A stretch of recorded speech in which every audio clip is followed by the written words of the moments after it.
Good afternoon, everyone.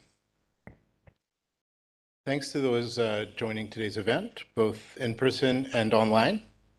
My name is Ryan Webb. I'm from the High Commission of Canada, First Secretary in the political section. I work on environmental cooperation. With thanks to the University of Alberta and Terry, we have put together a panel of eminent researchers from Canada and India working on the future of energy. Today's program will explore this critical topic and the important role that academia plays in shaping our green energy future. We will begin with remarks from various Canadian and Indian stakeholders from the Government of Canada, Terry, and the University of Alberta. We'll then shift into a panel discussion featuring experts from both countries. To begin today's first session, I'd like to introduce High Commissioner Cameron McKay. High Commissioner McKay has been High Commissioner to India, Nepal, and Bhutan since December 2021. He was previously Canada's ambassador to Costa Rica, Honduras, and Nicaragua, and ambassador to Indonesia and Timor-Leste. In Ottawa, High Commissioner McKay has served in various capacities related to trade policy and trade negotiations. He has also served in the PCO's Privy Council Office Foreign and Defense Policy Secretariat. So I'll turn the microphone over to High Commissioner McKay to start today's program. Ryan, thanks very much for that introduction, and hello everyone, and welcome. I'm delighted to welcome you all to today's workshop on the future of energy, being co-hosted by the University of Alberta, of course, the High Commission of Canada, and Terry. Platforms like today's workshop, which brings together prominent researchers from India and Canada, are critical to unlocking the era of net zero emissions. I would also like to thank Her Excellency Catherine Stewart, Canada's Ambassador for Climate Change, for taking the time to address today's session. I think she'll be speaking momentarily. Catherine, are you connected? Can you hear us?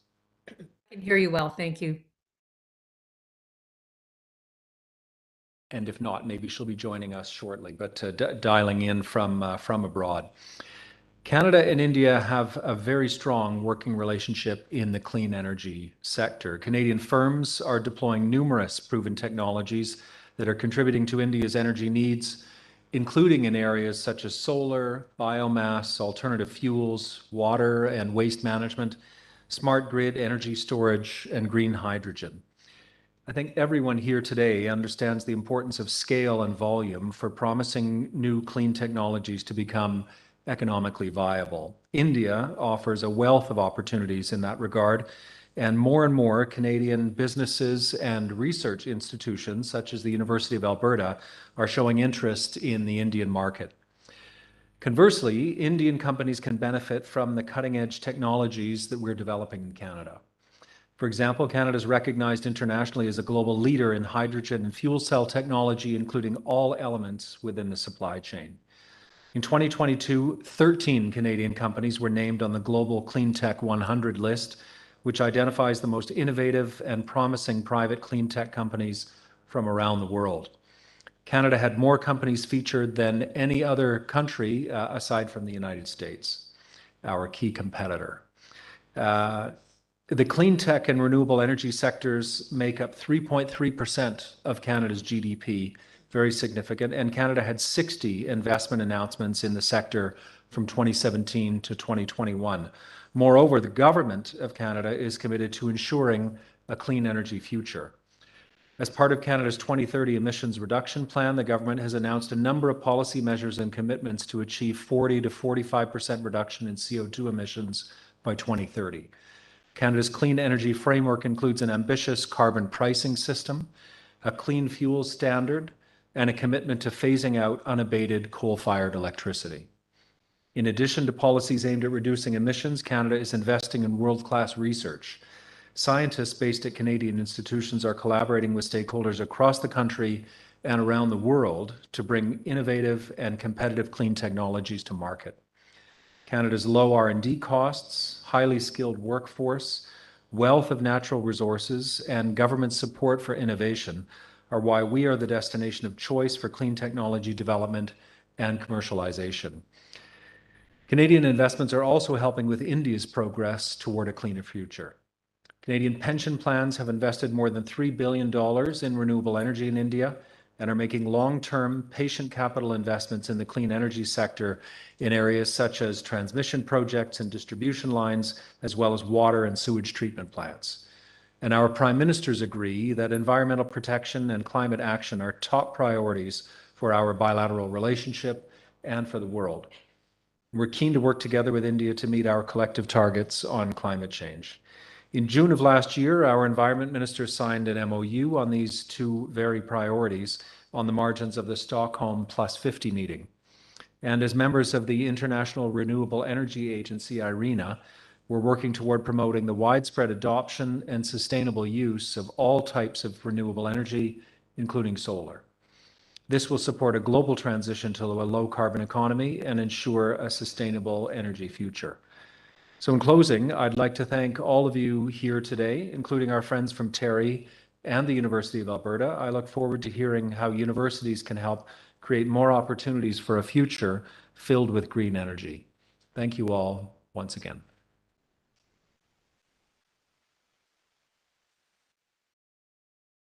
Thank you, High Commissioner. Next, I'll be calling on Dr. Viba Davon. Dr. Davon has been associated with, well, she probably doesn't need much introduction for most of you in this room, but Dr. Davon has been associated with Terry since 1985. She's a fellow of the National Academy of Sciences of India and serves as an adjunct professor at Michigan State University. Dr. Davon's research interests focus on biofuels and micropropagation, and she's the author of 6 books and over 50 publications.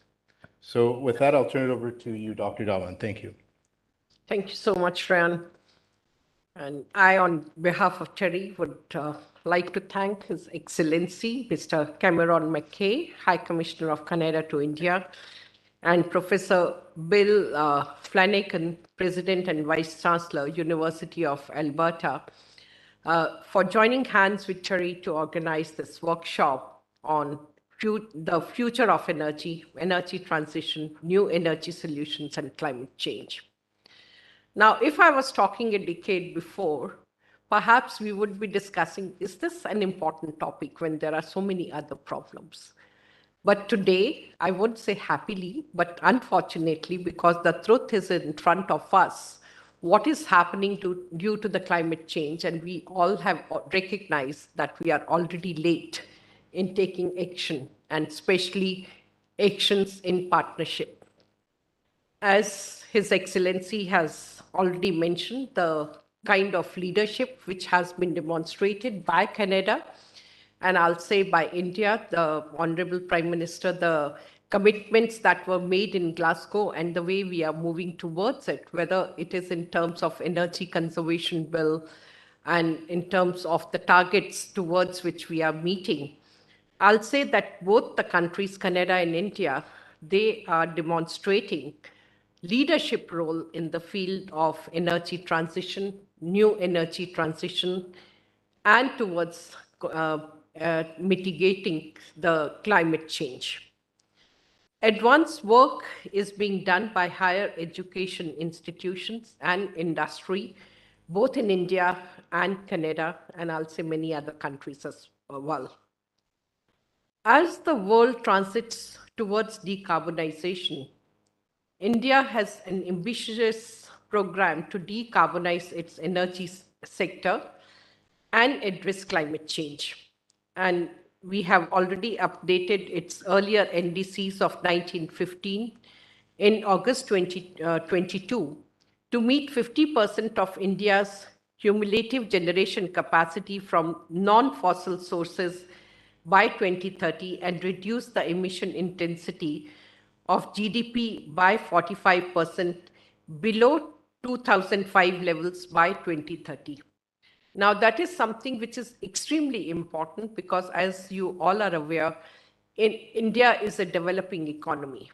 And therefore, if we had continued with this as usual, we still haven't peaked in terms of our emissions. So to take a step that we will be even below the levels of 2005 is something which is commendable and very, very ambitious.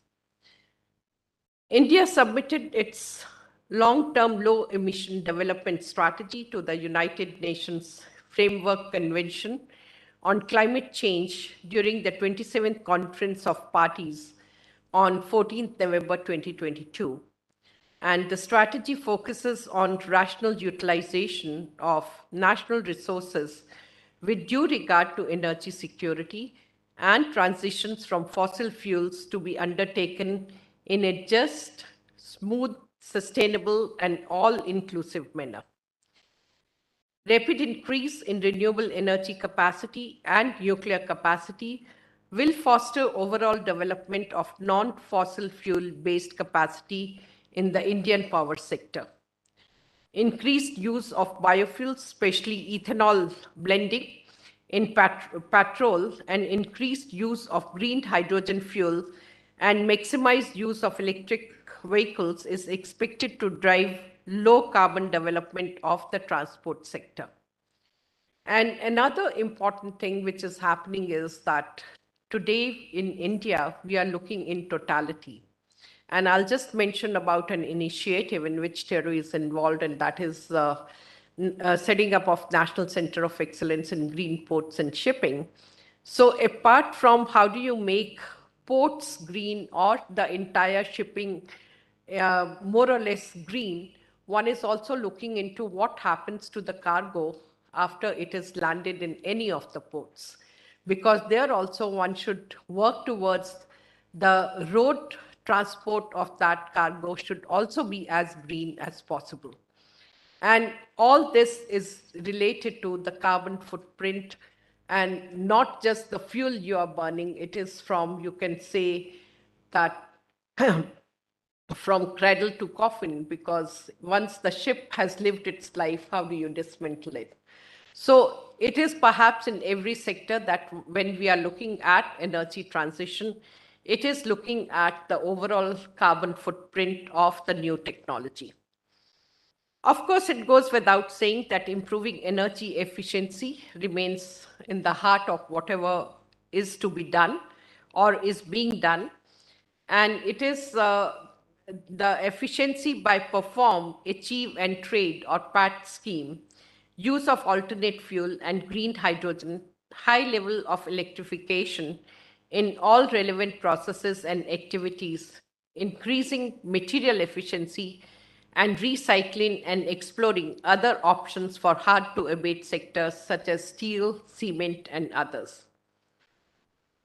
India, of course, we are also blessed with plenty of sunshine, and therefore you can say the biomass production and growth is quite good in this country, but we also have a strong record and will to enhance forest and tree cover. And in the last 3 decades, we have seen massive growth, or rather we are now observing results of what we have done or we are continuing doing. And India's forest cover and tree cover, they are a net sink, absorbing almost 15% of CO2 emission in 2016 and is on track of fulfilling its NDC of 2.5 to 3 billion tons of additional carbon sequestration in forest and tree cover by 2030. So therefore, we also have a huge potential for carbon sinks and carbon markets in this country. And one is working in that direction as well, that apart from the forest land, can we increase tree cover, say, along with the agriculture crops, and it becomes an income for the farmer, I should say triple kind of benefits, because they continue growing the crops which they are, then the tree, they get carbon credits, and whatever they get from the tree, whether it's a horticultural species, then you get the fruit, and if it's a timber species, you get the wood. And it's also like if you do careful studies, and it is that when should you cut the tree, and even with highways and all, if you do tree plantation, they are going to be the major sinks for absorbing emissions. So one can improve the micro environment by planting more of trees, and we, as a country, we are working in that direction as well. So all of you, of course, you are experts, and I don't have to tell more about this sector, but maybe I'll take a couple of minutes to introduce Terry. So some of you might be aware, Terry, we are going to be 50-year a year from now. We are a 49-year-old organization. We were set up by Tata Group of Companies, and I'll say that Tatas are known for philanthropy, and before the world started talking about it, they actually practiced it. An institute was set up as a not-for-profit institute to work on the problems that mankind is going to face in the future. So one of the unique things, and remember in 1974, not many people were talking about renewable energy, but that's the time Terry started working in the field of renewable energy. And before the world actually talking in big terms about the climate change and all, and in 1997, Terry actually, when in India, we completed 50 years of our independence, everyone was talking of development. We actually looked into that this development has also come with a cost, and that cost is in terms of what we have lost, whether it was tree cover, whether it was emissions, quality of life, and so on. And it was that business as usual, we projected what will be the scenario in 2047. So in a way, it was that you cannot, the development can take place in a much greener way. Development has to take place, but it has to be sustainable. And Terry, as an organization, we are perhaps one of the unique think tanks at the global level. We do our own research.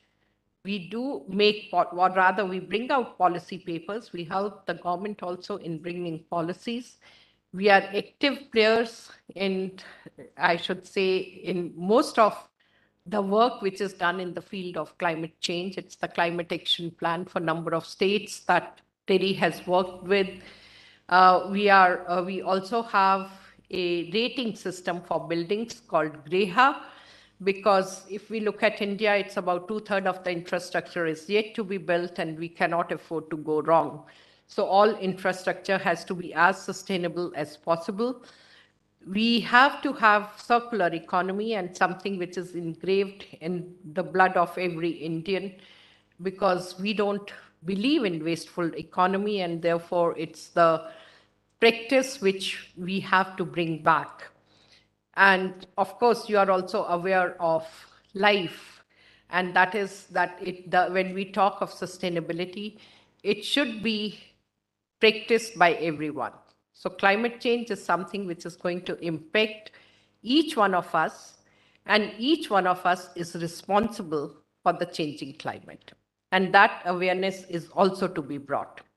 And similarly, when we talk of energy transition, somewhere it is that it might hurt you initially in terms of capex. It might be that you have to change your habit, but ultimately you don't have much choices and you have to go towards it. So thank you very much, and I do look forward to fruitful discussions today. Thank you.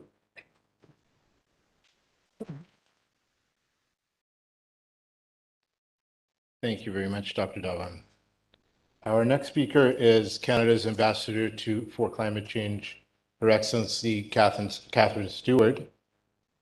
As Canada's Ambassador for Climate Change, Ambassador Stewart represents Canada in international cooperation initiatives related to climate change and works closely with Canada's climate change negotiator, Chief Climate Change Negotiator.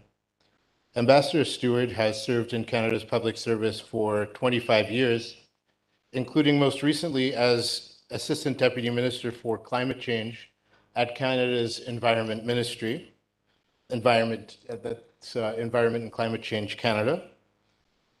Before that, she worked at the Department of National Defence on defense and security policy. So at this point, I see that Ambassador Stewart's on the line. I'll turn the microphone over to you, Ambassador. Thank you. Thank you very much, Ryan, for the introduction. I trust everybody can hear me. Good afternoon to everyone, and thank you very much to the University of Alberta and Terry for offering me this opportunity to speak with you today. Nice to see some familiar faces, including High Commissioner McKay. I also had the pleasure of meeting Professor Bill Flanagan at COP27 recently, and really enjoyed hearing about the efforts that the University of Alberta is making in climate research, including all the labs that you're working on sustainable energy research. So it was a pleasure meeting you fairly recently. What a great way to launch 2023, then by deepening Canada's relationship with India. As High Commissioner McKay mentioned, last year, Canada's Minister of Environment and Climate Change, Minister Guilbeault, and India's Environment Minister Yadav signed an MOU to really deepen our bilateral cooperation in areas such as climate change, environmental protection, and conservation. And we really want to collaborate more, exchange information, expertise, and really support each other in our collective ambition. And this workshop really does dovetail with the goals of this MOU. And I'm very, very impressed to see this meeting happening. This deepening of our relationship with India is also very in line with Canada's new Indo-Pacific strategy. And we know that it's essential for us to work in the Indo-Pacific region in order to tackle the global challenges that we are facing head on. And we know that half of global emissions right now come from Indo-Pacific countries, and we are very keen as a major emitter ourselves in Canada to work collaboratively with India to tackle climate change and environmental protection. It was already mentioned a little bit about what Canada's up to in terms of deepening our efforts to address climate change. We're working very hard on our mitigation, adaptation efforts, but also in supporting developing countries through our climate finance. And as we are the largest emitter, one of the largest emitters per capita in the world of CO2, we really are pushing hard on our ambition for net zero by 2050, which includes the emissions reduction plan mentioned by High Commissioner McKay. And in that, we have many different initiatives, including a phase out of coal by 2030, also a net zero electricity grid by 2035. We've made a series of investments, including over $120 billion of support for our climate plan. Clean tech is very much a key part of this investment, including on carbon CCUS, carbon utilization and storage, methane capture technologies, hydrogen, e-vehicles, smart grids, and so on. So we're really backing what we're doing through investment. On CCUS, for example, our last budget introduced a refundable investment tax credit valued at $2.6 billion to help develop and adopt CCUS technology. We're also providing federal funding to support research, development, and demonstration. And many of the Canadians in the room hopefully are aware of some of those funds, including the Strategic Innovation Fund and the Clean Growth Fund, and so on. Plus, we're backing this with strategies. We developed a hydrogen strategy back in 2020, which would help provide the framework that we need for the actions we want to take to continue to be a leader on hydrogen development in the world. So the need has never been greater. And as Dr. Devan just said, we're in a different place than we were in 10 years ago. We have to continue to advance clean technology deployment and energy transition like never before. We need to advance partnerships, build energy solutions together in order to keep the world within 1.5 degrees. And building a bilateral partnership with India is a very key part of this, especially in the clean tech sector.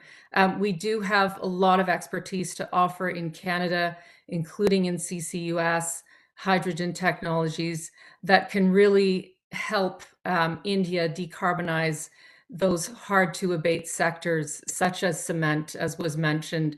And Canada is also one of the top producers of hydrogen in the world, and can be also a major exporter of this hydrogen technology. Our partnership with India also has the potential to be broader than just energy clean technology. For example, it could include technology in agriculture, water treatment, oceans, and also nature-based solutions.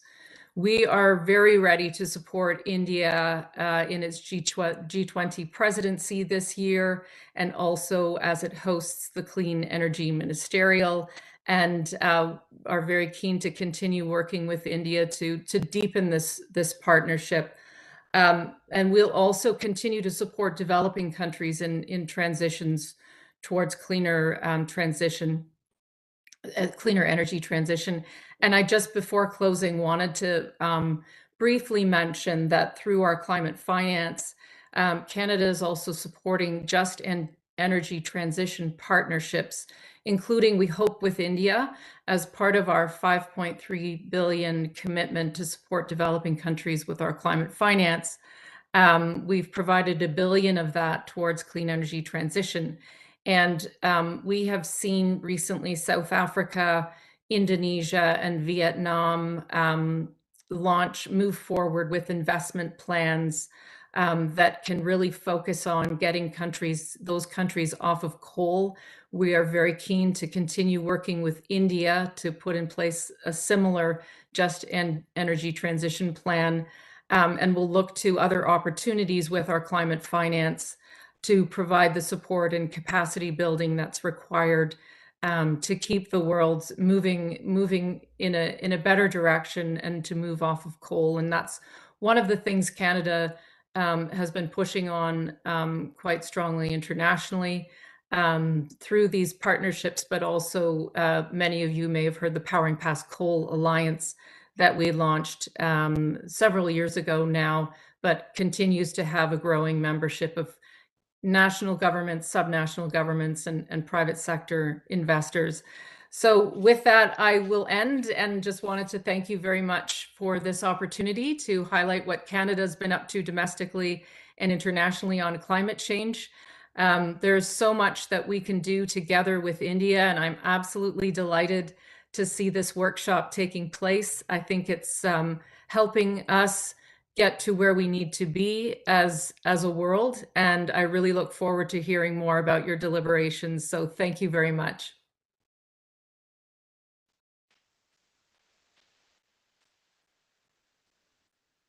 Thank you very much, Ambassador Stewart. A very good summation of some of the opportunities that exist for cooperation between Canada and India on clean energy. Next, we'll be turning to Professor Bill Flanagan, the President and Vice Chancellor of the University of Alberta. Bill Flanagan became the 14th President and Vice Chancellor of the University of Alberta in July 2020, since which he has completed a comprehensive modernization and restructuring of the institution. Prior to his appointment at the U of A, President Flanagan served as Dean of Law from 2005 to 2019 at Queen's University in Kingston, Ontario. Over the course of his tenure there, he led major initiatives expanding the Queen's Law Department. In addition to his academic leadership roles, President Flanagan has an extensive record of service and engagement in the broader community. His dedicated work in support of HIV/AIDS research and initiatives has made him a well-recognized and respected public figure. He is the former chair and a current director of the Canadian Foundation for AIDS Research, its national working group, and has served as the board chair of the AIDS Committee of Toronto, which is Canada's largest community-based HIV service organization. Today, Professor Flanagan will deliver the keynote address on the role of universities in meeting future energy and climate commitments. So at this point, I'll turn it over to you, Professor Flanagan. Thank you. Great. Well, thank you, Ryan, and welcome everyone. And I'd like to extend a warm welcome to our dignitaries and our honored guests and colleagues and friends. And I would also like to express my sincere gratitude to our co-hosts of this important workshop, His Excellence Mr. Cameron McKay, the High Commissioner of Canada to India, and also Dr. Vibha Dhawan, who is the Director General of the Energy and Resources Institute, and also Ambassador Stewart. I just wanted to extend my greetings to you as well. I very much enjoyed our opportunity to have a conversation at COP, and I look forward to building on that. And universities are ideally placed to seek solutions and drive the discoveries that are needed to change the world for better. And I'm very proud that the University of Alberta is really a globally recognized powerhouse with the research and teaching strength to address some of the world's most pressing challenges.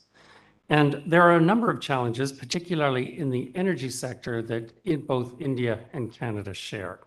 And I'd say there are three major challenges. First, how do we support a growing population with an increasing demand for energy as we move beyond traditional fossil fuels toward a more clean and affordable energy, both in urban and rural areas? And how do we find sustainable lower carbon solutions for industrial sectors? And third, how do we develop the infrastructure to transition to alternative energy sources? And the University of Alberta is a world leader in advancing energy transition solutions. We are home to Canada's largest energy research cluster, the Future Energy Systems, which involves 121 projects, 143 researchers, and more than 1,000 graduate students and postdoctoral fellows, all working to improve energy processes and reduce environmental impacts. And the Future Energy Systems work to shape the future of energy, and it includes using new technologies to modernize electricity grids, land and water reclamation, producing affordable alternative energy sources such as wind, solar, geothermal, and biomass. And we are experts across hydrogen's wide spectrum of possibilities. Often described as a game changer in energy transition and resilience, hydrogen's estimated that, or it is estimated that the worldwide market for hydrogen will be worth more than $2.5 trillion a year by 2050. Especially in North America and in the Asia-Pacific region. And the U of A is already making a big difference in the development of large-scale, low-carbon intensity hydrogen infrastructure and expertise in the field. And a large team of researchers at the University of Alberta is studying low-carbon intensity hydrogen, including technology development for production, capture, transportation, and storage. And this is critical for countries like Canada and India, which still use coal power plants and fossil fuels. And we are experts in infrastructure development for low carbon solutions. The Alberta Carbon Trunk Line is a 240-kilometer pipeline, the world's largest carbon capture and storage project. And Alberta has the resources, infrastructure, and workforce to produce cleaner energy sources for local and global communities. And our expertise also includes rural and remote areas. I know a matter of great interest here in India. We have the knowledge and skills to help remote communities transition to cleaner energy alternatives and reduce their carbon footprint. And the University of Alberta is uniquely positioned to help to tackle these complex challenges. And we are looking forward to opportunities to expand our knowledge exchange with established collaborators. And strong relationships, such as the one the University of Alberta has with India, are key to achieving success. And the University of Alberta is one of Canada's leading institutions forging meaningful relationships in India, which has long been a top priority for the university. Among our many ongoing relationships with India have led to agreements with 6 Indian Institutes of Technology and the Indian Institute of Science, a large cohort of Indian researchers on campus, almost 1,800 Indian students studying at the University of Alberta this year.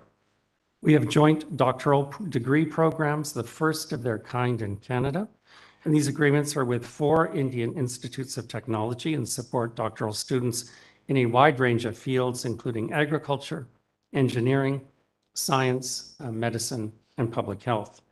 And more than 1,100 joint publications in the past 40 years with some of India's top institutions.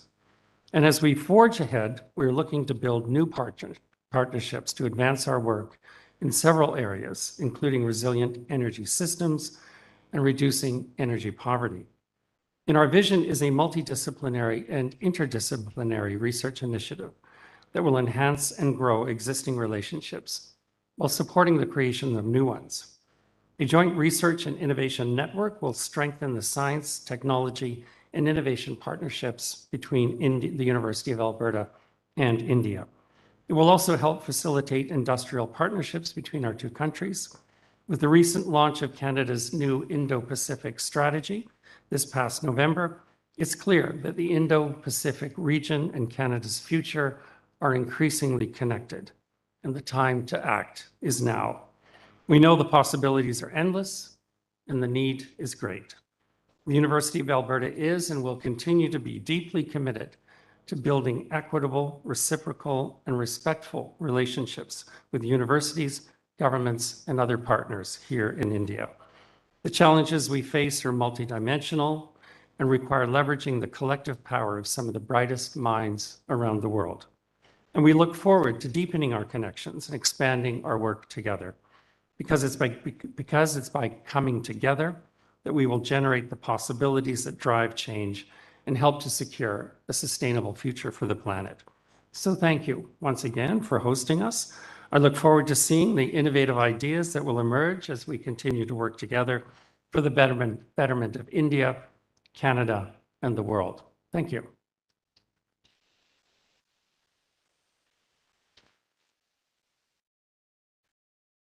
Thank you, Professor Flanagan. So with that, the first portion of our program today concludes. As we transition into the panel, which is the second half of our program, I would ask that Professor Flanagan gets 2 gifts to share with our speakers. So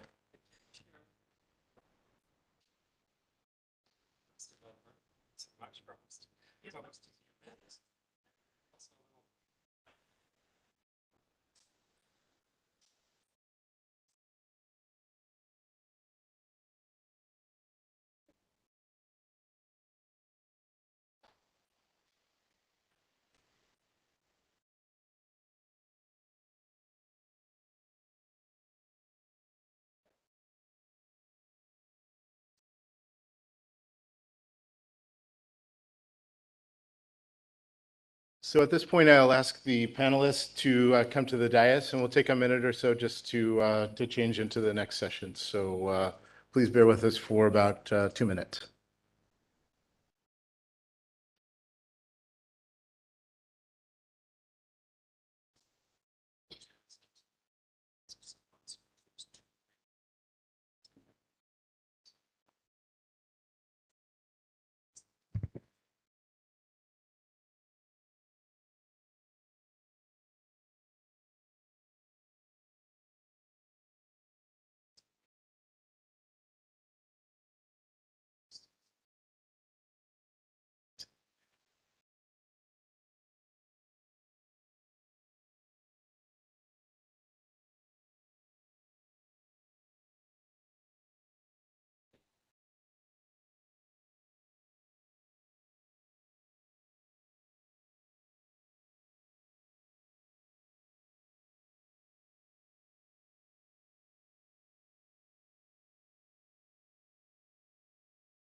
Just take my stuff and go.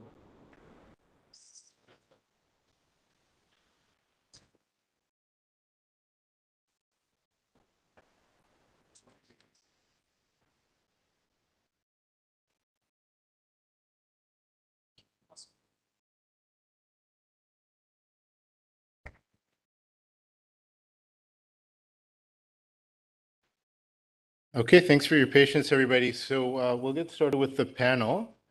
I'll introduce the panel's moderator from the University of Alberta, Dr. Andre MacDonald, who serves as the Associate Vice President of Strategic Initiatives and Performance, and is also a professor in the Department of Mechanical Engineering at U of A. Dr. MacDonald has nearly 20 years of experience in the fabrication, development, and performance assessment of thermal and cold sprayed coatings.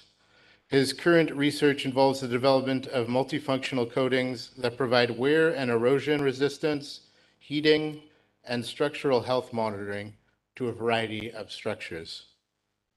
In addition to peer-reviewed scientific articles, Dr. MacDonald has published a textbook on the practical design of thermofluids systems, a manual for thermal spraying for the oil and gas industry, and in addition to book chapters on thermal sprayed coatings and numerous industry reports.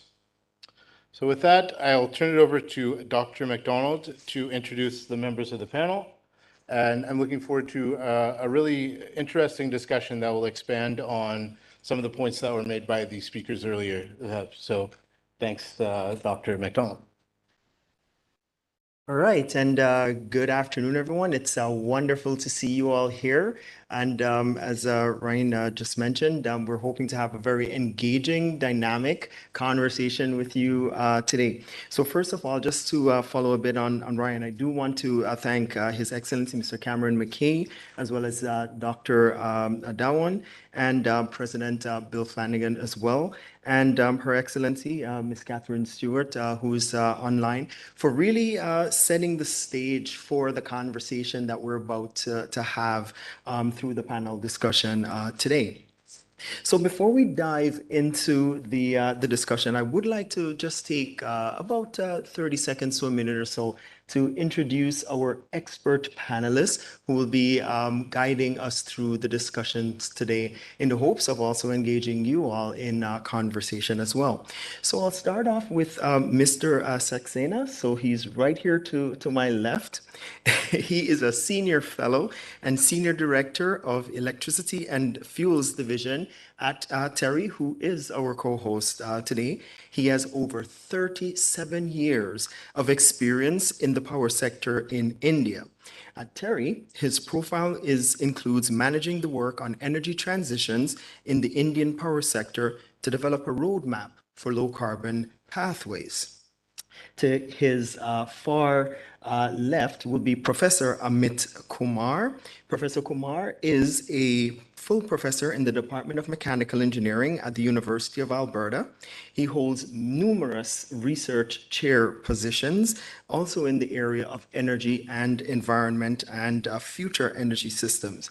As a result of that, he serves as the Deputy Director of the Future Energy Systems, a $75 million initiative to develop, analyze, and implement energy technologies for the future.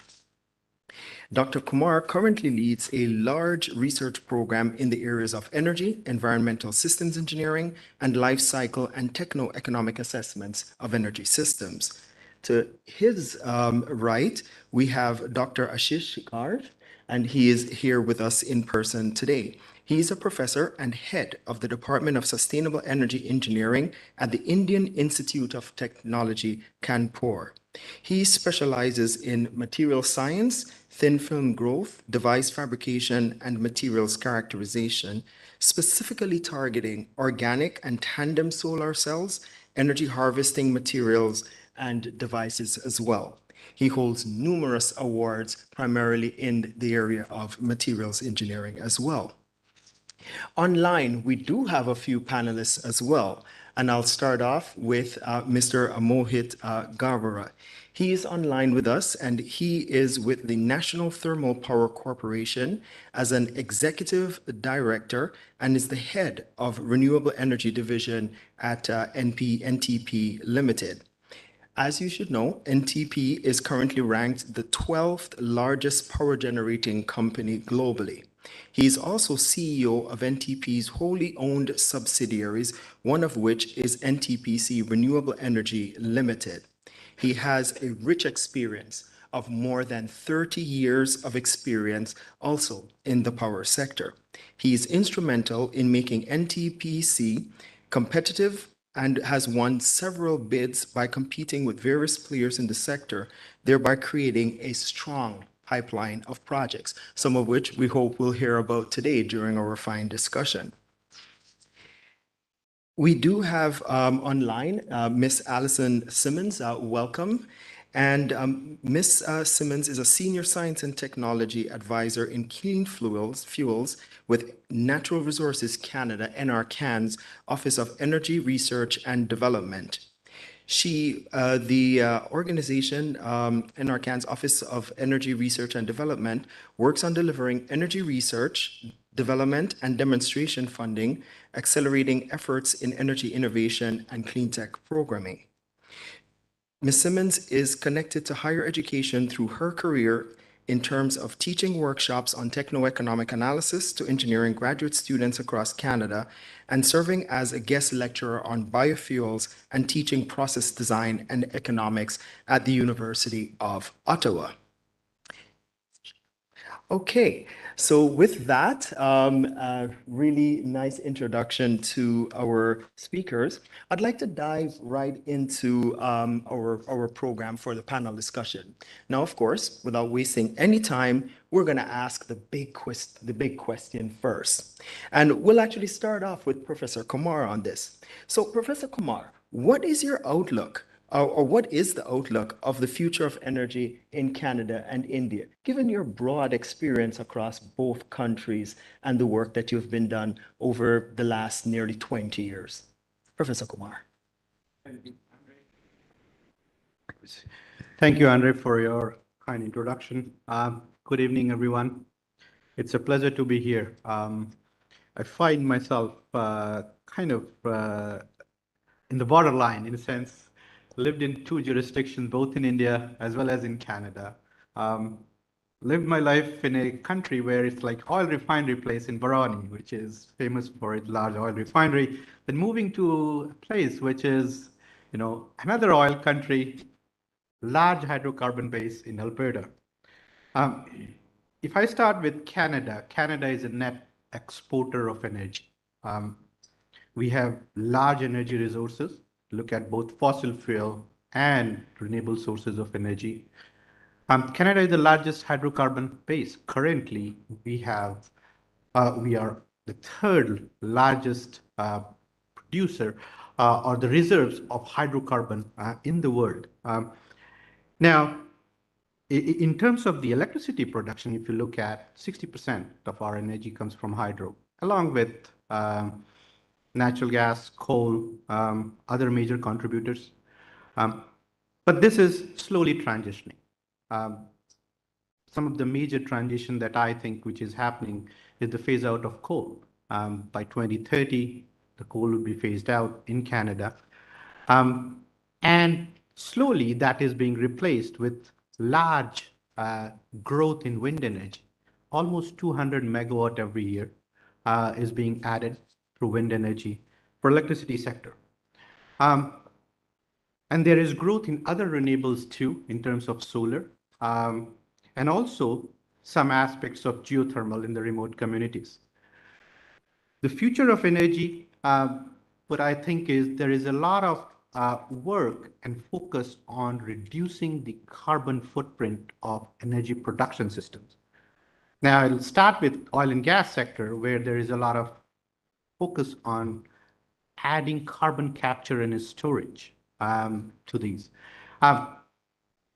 Canada, and I think Alberta is blessed with the type of natural resources that you have, not only having the resources, but also the geology to sequester carbon, which is pretty unique. All the places around the world do not have that geology to sequester carbon, but we can sequester carbon.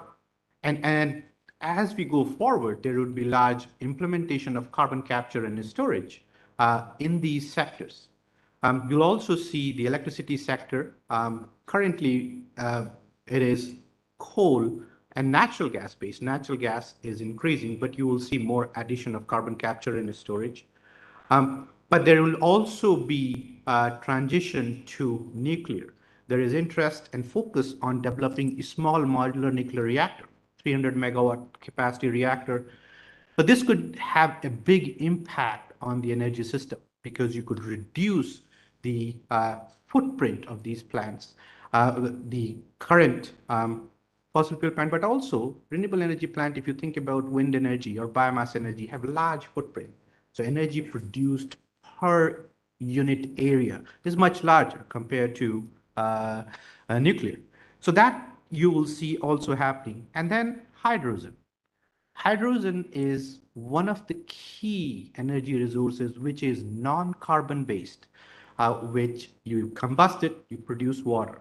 Now, depending on how you produce it, but again, you will see a lot of production and utilization of hydrogen penetrating into different energy sector.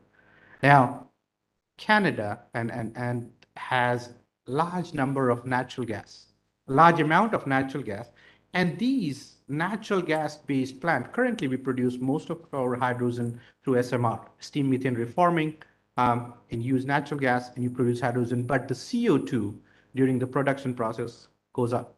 And so you are producing CO2, and this is typically we refer to as gray hydrogen. But what you're going to see as we go forward is more and more addition of carbon capture and storage to produce blue hydrogen or low carbon intensity hydrogen. There will always also be development of green hydrogens from renewables, but currently the cost of producing, for example, from wind, the hydrogen cost is almost threefold as compared to natural gas coupled with carbon capture and storage. So there will be a transition. It will take some time. As the technology, electrolyzer technology develops and the cost comes down, you will see a transition. But majority of the, I would say, short to medium term, you will see more of these hydrogen coming from SMR-based technologies. And then two other key categories where we see that there would be growth in renewables. Biofuels would be one, so biomass-based energy sources. Again, we have large forest industry, large agricultural sector, which produce residues, which can be used for producing biofuels as well as power. And also a lot of development in terms of the biorefineries. Our pulp and paper sectors are kind of developing themselves as a biorefineries where they produce valuable chemicals, but also fuels. And when I look at both Canada and India, I mean, one of the common thing is the use of waste to produce energy, municipal solid waste. These are resources which you have to take care of as the population grows and as we move towards a cleaner environment. This will be another source of energy going forward. So I'll stop at that and let my colleagues put their thoughts forward. Thank you very much, Professor Kumar. But I'd like to jump online and just maybe engage Mr. Bhargava on the conversation as well, especially given his long experience in the power sector in India. Mr. Bhargava, can you hear us? Oh, he's not there anymore. Okay, so I guess maybe he had some technical difficulties. So would anyone else in person maybe engage just to wrap that question up? For example, Mr. Saxena, would you like to comment on that, given your industry experience? Power sector or anything? Generally, or maybe draw from the power sector if you like, about what is the future of energy in India, for example. I think India, the efforts on the energy transition are underway for quite a few years now, starting with the Paris Agreement in 2015, where a renewed target for renewable energy was taken. I think India's steadfast commitment is there to transition various sectors of economy. Industry, transport, residential sectors are the key sectors wherein the transition has to take place. And importantly, the power sector as well. Now, bulk of the energy supply, the total primary energy supply today comes from coal, oil, petroleum, etc. And very little is from the other sources. In the power sector, I think the almost 55% of the installed generation capacity is fossil fuel-based capacity. The renewable energy capacity is increasing over the years. And in the capacity mix, the share of renewable energy is of the order of 21% as of now. And it is slated to increase. Now, India has taken the NDCs and the updated NDCs, which were announced in the year 2022. They envisage about 50% of the total generation capacity to be from the non-fossil fuel sources. And I'm happy to mention that as of today, India has already achieved the target of 40% non-fossil fuel-based capacity, which was committed at Paris, which is about 8 years ahead of the target year of 2030. And the 50% target, I think, in our own opinion, I think it's quite achievable by India. And I think India will even surpass that. The studies done by us at TERI show that at least about 60% of this may be possible in the year 2030. This is the cost optimal. So what we have found out that the increasing penetration of renewable is at a least cost option also, because going forward, the cost of solar, wind, as well as the storage is likely to witness more reductions. Already the new solar plus storage is competitive with the new coal, and with the scales which are likely to be there to achieve the targets which the country has set, I think that the cost trajectories are going to be coming down, and we are going to see an acceleration in the non-fossil fuel-based capacity addition. So I think we find the outlook to be very positive. In the industry sector, there is a challenge in the hard-to-abate sector, but then a number of corporates have taken the targets for decarbonization, targets for net zero, particularly in the cement, steel, fertilizer, and aluminum sectors. I think with the action coming from state-owned enterprises as well as the corporates, I think the future looks to be very positive, and there's a lot to be doing in various areas. Thank you. Wonderful. Thank you, sir. And that actually makes me feel very excited, because the outcome, the outlook looks positive. Professor Kumar talked about, the technology and where things are going. So I think in the room, maybe like you, I do feel very excited. But I don't think we got here overnight, right? It did take some time to get to this point. So I'd like to just turn to Miss Allison Simmons online. Just checking out. Miss Simmons, are you there?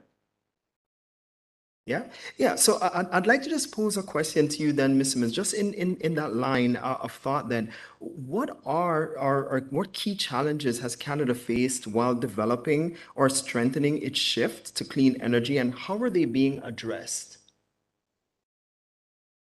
Yeah, so Canada has a lot of challenges in the energy transition. I think Professor Kumar mentioned that we are an energy producing and exporting nation.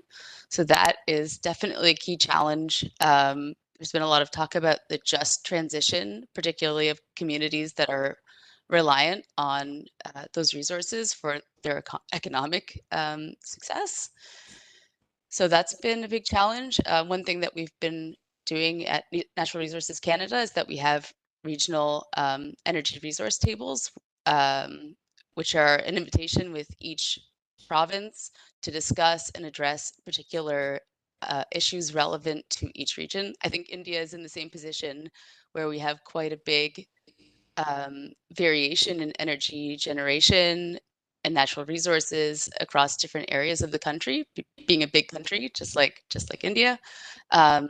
So that is definitely a key challenge that we're working on and continue to work on. So, for instance, a province like Quebec has more than 95% of its electricity generation is from hydropower sources, and in Saskatchewan and Alberta, it's almost something like 80% from fossil fuels. So that's a huge discrepancy in those provinces. And so the challenges in each area are different.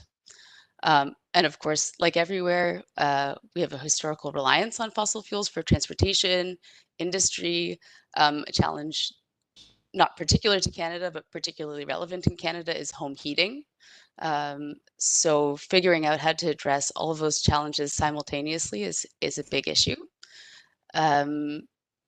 We've been working hard to incentivize energy efficiency with greener homes programs. We've been looking at carbon pricing with the Greenhouse Gas Pollution Pricing Act.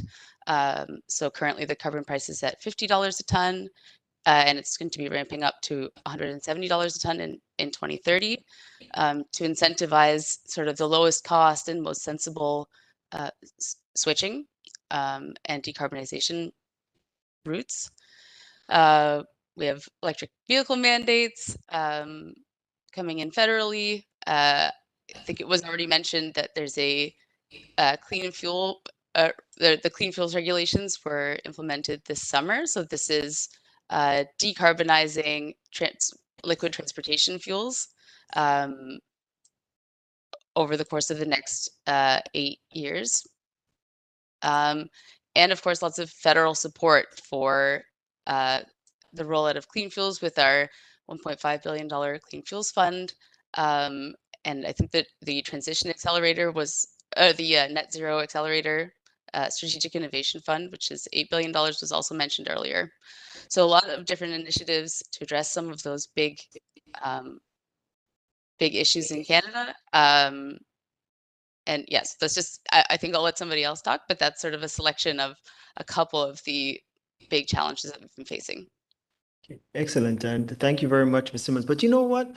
I'd like to just shift gears a little bit as well to really build on some of the points that you just mentioned, and maybe even loop in some of the earlier comments we heard from the High Commissioner as well as Professor Flanagan, and really turn the conversation over to Professor Garge. What are some of the current advancements being studied or researched in energy transition and climate change, given your role as professor and head of a department at IIT Kanpur? Please, Professor Garge. Thank you, Professor McDonald. The whole energy transition is about shift from carbon emitting technologies to environment friendly technologies. And the technological players in this game are solar photovoltaics. So solar photovoltaics, batteries, and other storage technologies, hydrogen, wind, carbon capture, carbon utilization. But these are all, when we talk about these technologies, mostly we are talking about, our emphasis has largely been on energy generation and to some extent on energy storage. Other important player in the energy landscape is energy efficiency, how to control the demand. And without working on the demand side of energy, we may not be able to win this game. So it is also equally important to work on the demand side of energy. And this whole development of energy technologies, whether it's generation or storage or carbon sequestration, this is composed of few verticals. One is materials. There is a strong push towards developing new materials. For instance, for solar. Right now, solar technologies are mostly silicon-based technologies. Although they have become cheaper, it would be desirable to develop solar technologies which are even cheaper for better adoption in countries like India or in other poorer countries. So there is emphasis on developing, for instance, perovskite solar cells or making solar cells where you combine perovskite material. These are new materials so silicon manufacturing is something which is very tedious, energy intensive, which is not visible to anybody who uses the solar panels. So the emphasis is on developing solar panels which can be made using processes which are not energy intensive, where energy consumption is very little. So this is where technologies such as perovskite solar cells, organic solar cells become very important. Not only the development of a standalone perovskite and organic solar cells, but also can you integrate those with silicon panels to achieve even higher efficiencies? You see the challenges countries like India is, Canada is a big country with lesser population. India is a big country, but with large population, and we don't have sufficient land to really produce 1,000 gigawatts of solar panel installation. It will be tough. I mean, we have land, but it will be tough. So how do you address that? You can address that by, and on top of that, solar energy or wind energy, they also have intermittency issues. Solar energy is available only for effectively 6 to 7 hours a day, even in a country like India, where the days are fairly long all across the year. How do you address that issue? That issue can be addressed only by improving the efficiency of the panel. So the panel which gives you 20% efficiency today, can it be made 30% so that you are able to reduce lesser land area to produce the same amount of energy? That is one aspect in solar energy which is very important. This is mainly driven by research on materials. Similarly, in storage, most of the storage right now, the electrochemical storage I'm talking about, is mainly built around lead acid and lithium-based batteries. Lead acid is going to go away because of lead problem, because lead is a health hazard. But lithium is something which is controlled by only a few countries in the world. India is not a country which owns a lot of lithium. So how do you, because remember, when you talk about energy generation using solar and wind, you have to have storage. If you don't focus on storage, you cannot completely utilize the energy that you generate. And this is also going to lead to grid balancing issues, because there are peak times where you use a lot of energy and there are times where you don't use enough energy. So storage is a very important part. So how do you build this storage capacity? Can we develop non-lithium based solutions which are, not only it is different material science that is important, which is based on different materials, where India has security. It should also be based on use of materials which are environment friendly. The mining of lithium is not environment friendly because lithium concentration in earth is very little. So you have to mine a lot of earth, which is not an environment friendly process. So as a consequence, we have to shift our battery storage systems to materials which are earth abundant, low cost, and environment friendly. Coming to hydrogen. Hydrogen is just a few days ago we had announcement from the government that India has cleared this green hydrogen mission. But the road to green hydrogen mission is, we have to have a roadmap. So as Professor Kumar rightly pointed out, Initially, it should be based, it will probably be likely to be based on SMR-based, steam methane reforming-based methods, which is not a green method. But eventually, you have to have a roadmap to transition to green hydrogen, which should be produced using renewables. But then again, when you talk about renewables, storage again becomes very important because the renewable energy is not available 24 hours.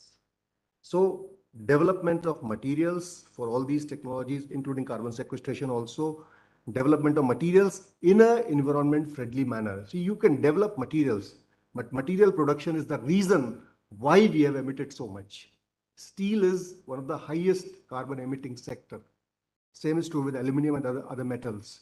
So the question is, in our quest for new materials to develop all these new technologies, we should also be focusing on developing processes which are environment friendly. Otherwise, we'll go back to square one. You will develop materials which would be bad. The pollution is not seen in front, but its pollution is there somewhere else. So we got to develop materials, processes, systems, and integration schemes by doing experiments which are environment friendly. And this is where role of AI and data science becomes very important, because when you use artificial intelligence based on data, there you reduce the need to experiment. As a result, the waste reduces. As a result, your processing becomes more greener. So I think these are a few things that I would like to emphasize as far as technology development is concerned related to energy transition. Wonderful. Well, thank you so much. Professor Kumar. Yeah, I agree with a lot of things that Professor Garg talked about. I would like to add a few more points. If we look at energy transition and the GHG mitigation pathways, I categorize it as in three broad categories. One is your energy efficiency. So you can develop technologies which are related to energy efficiency, reduce your demand. The second broad category is switching to renewables. So all the renewable fuels fall into there in that category. So you develop new renewable energy technologies to integrate with the demand and supply sector. And the third broad category is the carbon capture and storage. We talked about these broadly. Some of the key technology that I think is going to make an impact. I alluded to small modular nuclear reactor. That would be a technology which will be a game changer, and that is being actively pursued.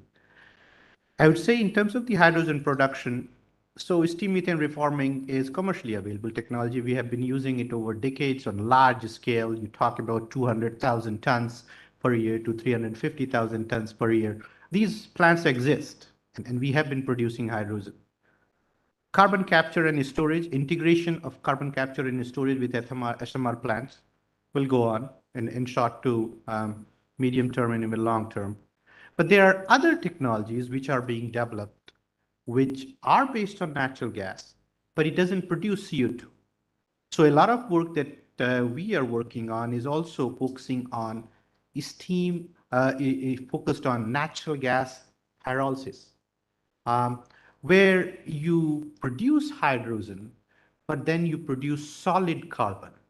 So here you don't have CO2 produced. The solid carbon, you can then use it for a number of different processes. We used activated carbon for a number of different applications. So here you're not worried about CO2. So that technology is being developed and has a large potential. The other key piece that I think about is we talk about carbon capture and storage, but then now there is a lot of focus on carbon dioxide removal. And carbon dioxide removal, we mean what we have emitted, we directly take it from the air. And there is a lot of carbon dioxide removal technologies which focuses on direct air capture. You have enhanced mineralization. You have bikers, we call it, where you are producing biofuels, but then you are capturing CO2 while producing biofuel. So you have negative emissions. Those technologies will be developed, and there is a lot of initiative in that. There is, in fact, under Clean Energy Ministerial, Mission Innovation, there's a carbon dioxide or CDR based mission innovation, which is also a focus for this. And then I do think about what Dr. Gert talked about in terms of digitalization of energy sector, more to reduce your energy demand. So more on energy efficiency side, contributing to more energy efficiency. Thank you. Wonderful. Thank you very much, Professor Kumar and Professor Garg, for that. Now, I can see from the faces in the audience that you're really probably getting ready to ask your questions. So hopefully you have them ready because we're moving on to that part really soon. But I did want to ask, one, wrap-up question, and I'd like to start off with Mr. Bhargava who's online.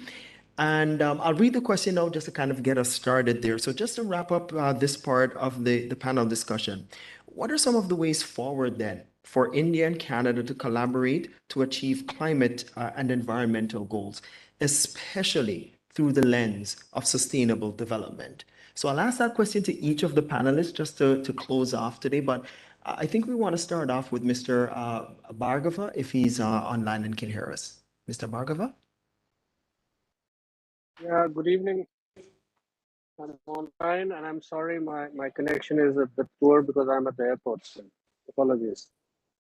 Can you hear me? Yes, we can hear you well, sir. Please go ahead. And apologies because I probably missed most of the discussion so far. In between, there were a lot of network issues. So maybe I'll take a minute to talk about the energy transition, what NTPC is doing, because I represent NTPC. And we have set for ourselves, actually, if you know, NTPC is the largest electricity supplier in the country, and which has almost close to 80% power coming from fossil fuel, primarily coal. But going forward, in the next 10 years, we plan to have renewable capacity almost equal in size to the coal-based capacity which we have today. So that's one major step in terms of how NTPC is looking at energy transition. Of course, this apart from this, we're also looking at how we can further decarbonize our coal-based plants, partly through innovative practices like CCU, and which includes capturing the carbon dioxide and converting it into green methanol. We're also looking at how we can start using green fuel, which primarily in India is using biomass-based pellets profiling along with coal into our boilers. That's what we're trying to do. So in terms of how we aim to reduce our carbon emissions per capita or per unit of power generation, these are the broad strategies. As on date, we already have a renewables portfolio operation of about 3 gigawatts.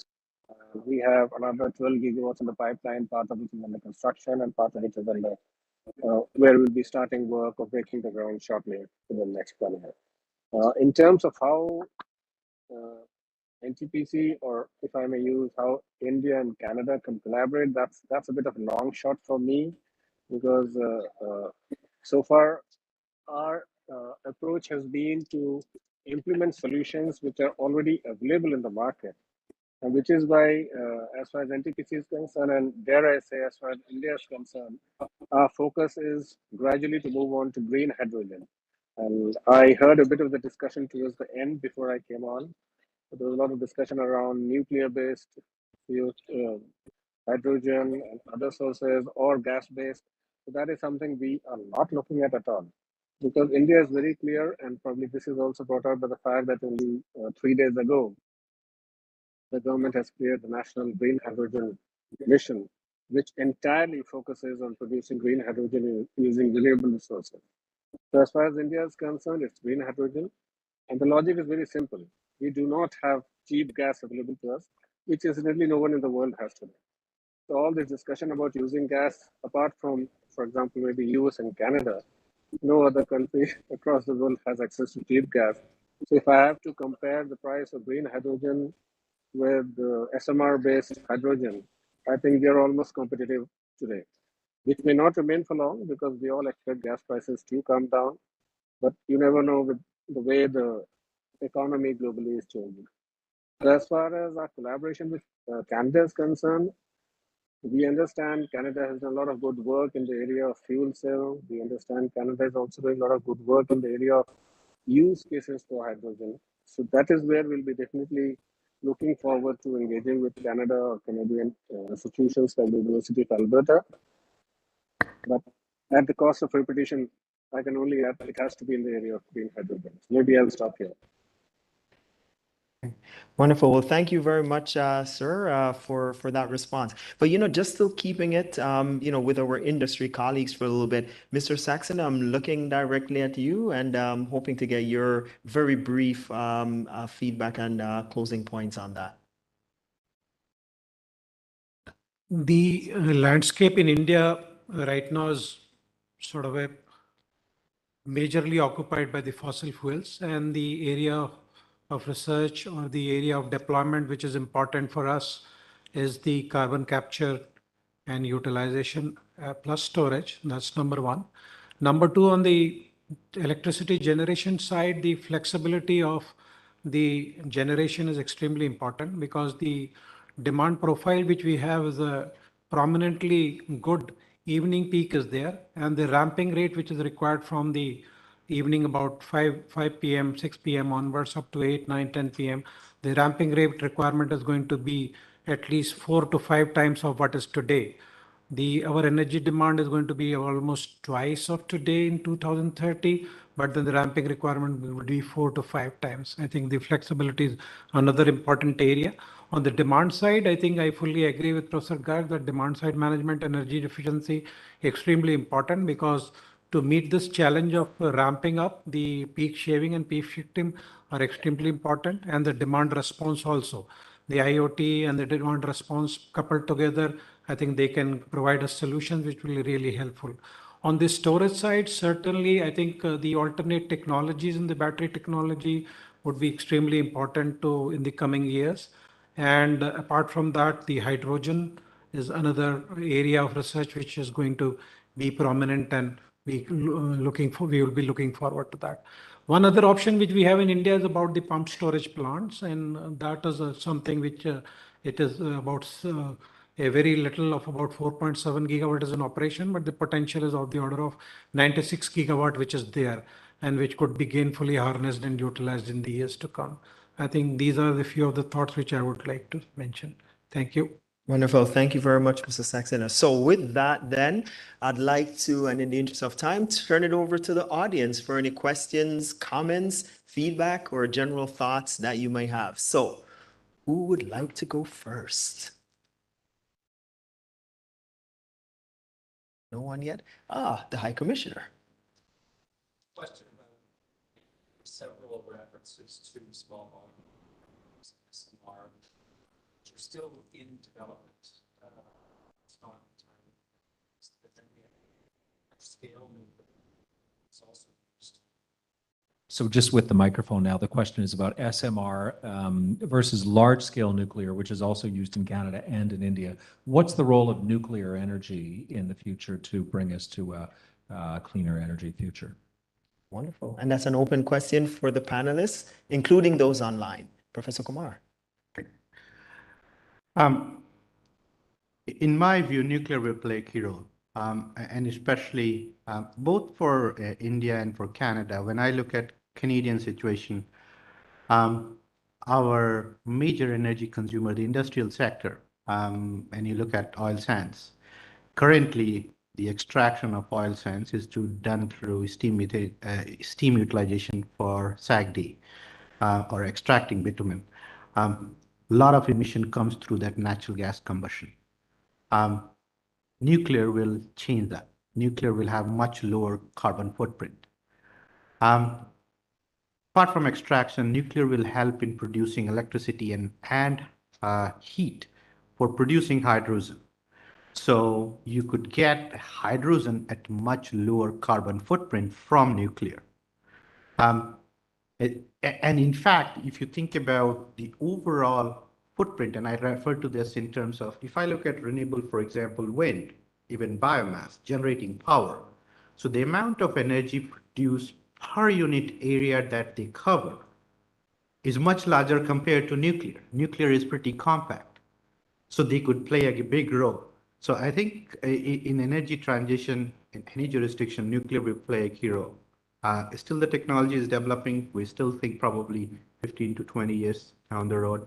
we could see a nuclear reactor. But these are a small modular liquid reactor are like a small, like a power plant, which is 300 megawatt, pretty modular. Okay. So those are my thoughts on nuclear. Wonderful. And High Commissioner So McKay, if I may come in, Bhargava? I'm Mohit here. Mr. Bhargava, yes, I definitely wanted to invite you to answer that question as well. Yes, Please go so ahead. broadly, I agree with what has been answered, but I do have one major concern. While there's no denying the fact that nuclear would play a major role in the net zero targets, which India has set for itself, but SMR, in terms of cost today and in terms of viability and safety issues, still remains an area which needs to be settled fully. We all know the issues concerning large nuclears. We definitely would not like to get into that kind of situation with a small modular reactor. Having said that, NTPC has now started working closely with the Department of Atomic Energy as well as Nuclear Power Corporation, looking at the SMR, and these could potentially be a major source or a major game changer if we are able to crack the cost puzzle one, and if we are able to actually make it competitive vis-a-vis what are the other choices, which could be, as you said, in 10 to 15 years, renewable plus storage. Because pump storage today, along with the renewables, is, I would say, not very high compared to what an SMR costs. Yes, please, Professor Gar. So, I mean, I agree that nuclear is a very important component of whole energy security landscape. In the context of India, Indian government was focusing on development of this fast breeder program. We don't have sufficient uranium or other materials which can propel our nuclear program. So as a result, we focus a lot on fast breeder program. I think nuclear could be important provided we are able to develop materials. Either we can accelerate our fast breeder program in India or we can develop materials. At the same time, nuclear, the one reason why nuclear has also got stalled in this country, especially all the academic programs in nuclear are sort of vanished. You know, if you look worldwide, there are very few nuclear academic programs. You know, the nuclear energy, if it has to be revived again, the academic programs in nuclear energy, the education in nuclear energy has to be ramped up. And this is also true about education in sustainability and climate change also. The education and climate change, as well as all the other energy technologies, including nuclear, it has to be ramped up globally, starting from school level, not just at the PhD level or master's level, so that more people can be interested in studying it, which can propel the development of technologies for the future. Wonderful. And I see Ms. Simmons definitely has her hands up. It'd be great to hear the government's perspective on that one as well, if that's a perspective. Ms. Simmons? So this is maybe a little bit less the government's perspective, but I just wanted to make the point about SMR, not steam methane reforming, but small modular reactors. You know, one of the reasons they're so interesting is because they're not variable. So even though it may be a little bit more expensive than, so I mean, we're calling it non-emitting sources because nuclear is technically not renewable. You know, the difference between that and something like solar is that it produces at a consistent level year-round 24/7, and that is very amenable to industrial applications. So I just wanted to make the point that that is one of the reasons that it's so interesting, and the cost cannot be directly compared on a kilowatt-hour basis. You have to look at it in terms of both the generating capacity and the storage, if you wanted to compare it to something as secure and available all year round, which if you're running a plant on a continuous basis, which most plants are, to recoup their investments, that's a key feature of SMR. And that's one of the reasons that it's so interesting, particularly to industry.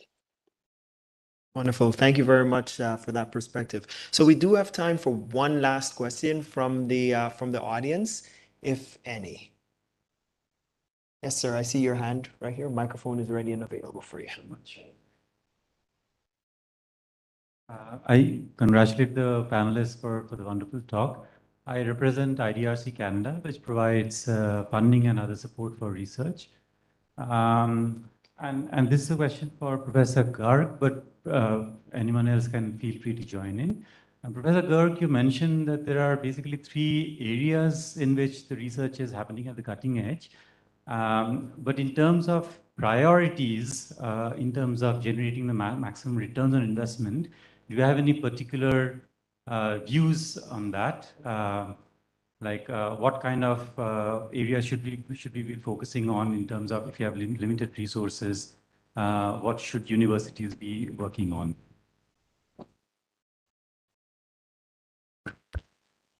So I think that's a complicated question. I mean, I don't think there could be one answer to that question. But in my opinion, at this point, solar cell technology is fairly well established and the ecosystem is there and cost has gone down. Research-wise, there is only one technology which seems to be a futuristic one, which is perovskite, but there are issues with lifetime and lead and all that. So I think investment-wise right now, storage and hydrogen, and carbon sequestration. Carbon sequestration is actually at a very nascent stage. Then there is not a lot of work being, I mean, there is work being done, but there are not so many breakthroughs in that as yet. So if you really wanted to focus for the future, storage, developing non-lithium based solutions, and also invest in pumped hydro, as Mr. Saxena said. And storage also, storage has different facets to it. One is utility scale storage. Second is mobility storage. So something that could work. So these have 2 different requirements, where in one you require higher density, in one you require size. So different technologies need to be developed for both of them. And in the context of India, it is also very important that these battery technologies are environment friendly in the long run, because once you generate so many of electric vehicles, what are you going to do with the batteries that are discarded at the end of 3 years or 4 years? So recycling of batteries again becomes a very important area. And secondly, thermal management of batteries. I have seen in Kanpur, there are places where batteries are being used with the solar cells, but the temperature in summer in those places goes up to 50-60 degrees centigrade. And with the heat generation in the batteries themselves, you have to actually put air conditioning to protect the batteries. So how do you make these batteries sustainable at higher temperatures in countries like India? That's a big challenge. So batteries, hydrogen, developing cheap and scalable electrolyzers, which can work with renewable energy, and carbon sequestration. These 3 will be priority areas. And 4th, if I want to add, is energy efficiency, especially making energy efficient buildings. Canada uses energy in heating, we use energy in cooling, but we use both coal-based electricity. Heating is actually much easier because you can convert solar energy into heat much more easily without taking the route of electricity. But cooling is much more difficult beast to handle. So how do you make buildings in India which don't consume so much of energy in cooling? And so I'm actually a strong votary of controlling demand. And in addition to generating storage, hydrogen, and carbon capture, if we can also control our demand, these 4 sectors will be ripe for investment and employment creation. And Mr. Bhargava online, I see that you have your hand up. Yeah, so actually I could give a very long list or a laundry list of things which could be taken up for studies and further research. But top of the list would be, of course, I agree on the hydrogen side, we need to work on improving the efficiency of the electrolyzers, eliminating the use of critical materials or precious materials which can make the electrolyzer cost come down significantly. The same thing goes for storage batteries also. How we can reduce the use of rare earths and all these materials which are not available in bulk. So we could have storage solutions which use easily available materials and have a long life. That's one. On the carbon capture and sequestration, now sequestration is something we really can't understand, because how do you sequester millions of tons of carbon dioxide inside the earth? So our research probably needs to focus on how we can make potentially good use of the captured carbon dioxide, convert it into chemicals, convert it into other useful products. And that is something our research team, which is relatively a small one, but doing a lot of work, how we can do that. One other area which I would feel is very important for hydrogen is use of water, because currently we need to use DM water. If we can start using electrolyzers, for example, with seawater, that could be a major game changer in terms of not only reducing the cost, but taking away the stress on water, which probably every country will face once we get uh, into hydrogen in a big way. So there's just initial thoughts, but maybe we have a much longer list actually than that. Wonderful. So with that, that brings us to the end of this wonderful panel discussion. We had a great discussion about Canada and India's leadership in the areas of energy transition, new energy solutions, and climate change, as well as the advanced work that's being done in the industry and commercial sectors. All of this, we hope, will seed the platform for further discussions, especially in the reception afterwards, to talk about future work, future engagement, and of course, building partnerships across the two countries. So with that, please join me in heartily thanking the panelists for joining us. And of course, we have a few gifts. So we have our, just come on up, please, Ryan. Thank you. And we have our Vice President for Associate Vice President for International and Vice Provost here to help with giving those to our guests who are with us. Thank you very much. Pick it out in front of the table. Yeah, that would be great.